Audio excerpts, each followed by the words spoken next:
नमस्कार। आज हम एक ऐसे केस की कहानी में उतरेंगे जिसने कई सालों तक पूरे देश को अपनी उलझन में फंसाए रखा। ये है शीना बोरा हत्याकांड। एक ऐसी कहानी जिसमें रिश्ते, धोखा और एक बेहद चौंकाने वाला सच सब कुछ आपस में गुथा हुआ है। कहानी शुरू होती है साल 2012 में। एक 25 साल की लड़की अचानक गायब हो जाती है। सोचिए, मुंबई मेट्रो 1 में असिस्टेंट मैनेजर, करियर अभी शुरू ही हुआ था और वो बस जैसे हवा में ही कहीं खो गई।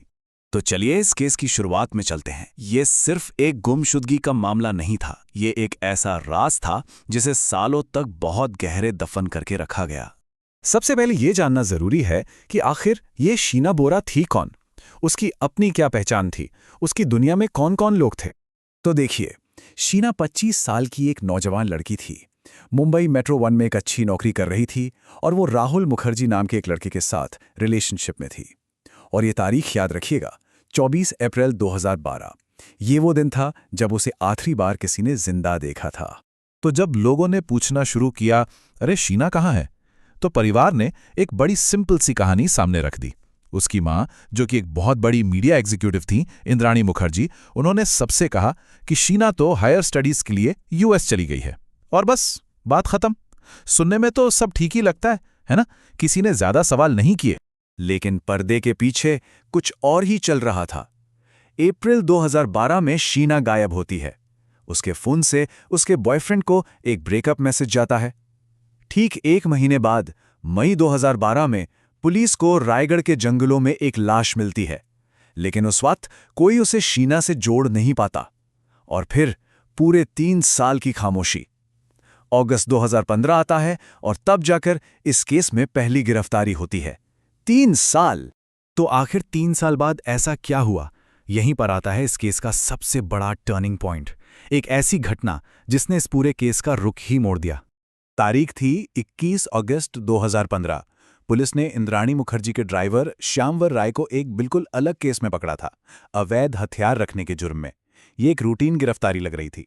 किसी को दूर दूर तक अंदाजा नहीं था कि ये गिरफ्तारी एक दफन हो चुके राज को बाहर निकालने वाली है। पुलिस की पूछताछ में दबाव में आकर श्यामवर राय टूट गया और उसने जो कहानी सुनाई, उसने सुनने वालों के होश उड़ा दिए। उसने 3 साल पहले हुए एक मर्डर की पूरी कहानी उगल दी, और वो मर्डर शीना बोरा का था। ड्राइवर के इस कबूलनामे ने सिर्फ एक कत्ल का पर्दाफाश नहीं किया, इसने रिश्तों और रहस्यों का एक ऐसा मकड़जाल सामने ला दिया जिसके बारे में कोई सोच भी नहीं सकता था। और यहीं से कहानी और भी ज्यादा अजीब हो जाती है। दुनिया की नजरों में इंद्राणी मुखर्जी ने शीना और उसके भाई मिखाइल को हमेशा अपने छोटे भाई बहन की तरह सबसे मिलवाया था। लेकिन असलियत ये थी कि वो दोनों इंद्राणी के बच्चे थे। एक ऐसा सच जिसे उसने सालों तक सबसे छिपाकर रखा था। अब जरा इन रिश्तों के जाल को देखिए। ये बहुत कंफ्यूजिंग है, लेकिन यहीं पर केस का एक बहुत बड़ा पहलू छिपा है। देखिए, शीना जिसे डेट कर रही थी, राहुल मुखर्जी, वो टेक्निकली उसका सौतेला भाई था। मतलब इंद्राणी के पति पीटर मुखर्जी का बेटा। आप समझ रहे हैं? ये एक ऐसा कॉम्प्लिकेशन था जिसने परिवार के अंदर बहुत ज्यादा टेंशन पैदा कर दी थी। तो ड्राइवर श्यामर राय के मुताबिक उस भयानक रात आखिर हुआ क्या था? ड्राइवर ने जो बताया वो रोंगटे खड़े कर देने वाला था। उसने कहा कि 24 अप्रैल को इंद्राणी ने शीना को मिलने के लिए बुलाया। फिर एक कार में, जहां इंद्राणी के पूर्व पति संजीव खन्ना भी मौजूद थे, शीना का गला घोट दिया गया। इसके बाद लाश को एक सूटकेस में रखकर रात भर गाड़ी की डिक्की में ही रखा गया और अगली सुबह उसे रायगढ़ के जंगल में ले जाकर पेट्रोल से जला दिया।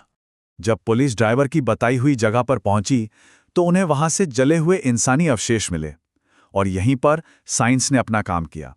वहां मिली एक जांघ की हड्डी का डीएनए टेस्ट हुआ और वो डीएनए इंद्राणी मुखर्जी की डीएनए से मैच कर गया।